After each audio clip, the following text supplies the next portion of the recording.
Hello everyone, আজ 8ই মে প্রকাশিত হতে চলেছে উচ্চ মাধ্যমিক রেজাল্ট 2024।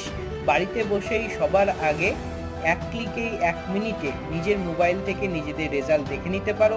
তার জন্য পর্ষদের তরফ থেকে দেওয়া ওয়েবসাইট রয়েছে, যেটি নিচে তোমাদের শো করছে wbresult.nic.in। এছাড়াও 12টি বেসরকারি ওয়েবসাইট রয়েছে, তাদের মধ্যে exam.etc.com উল্লেখযোগ্য। তো সেখান থেকে তোমরা নিজেদের ফল জানতে পারো। তবে আনুষ্ঠানিকভাবে দুপুর 1টায় প্রকাশিত হতে চলেছে উচ্চ মাধ্যমিকের ফল। দুপুর 3টে থেকে সরাসরি তোমরা এই ওয়েবসাইটগুলোতে নিজেদের ফল জানতে পারবে। তবে আজকে কোনো মতেই তোমরা নিজেদের মার্কশিট হাতে পাচ্ছ না, তোমরা মার্কশিট হাতে পাবে 10ই মে। স্কুলগুলিকে বিতরণ করা হবে, 12ই মের মধ্যে তোমরা সমস্ত মার্কশিট হাতে পেয়ে যাবে।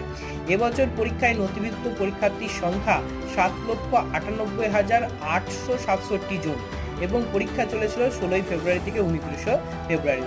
তো সবার রেজাল্ট ভালো হবে এই আশা রাখি।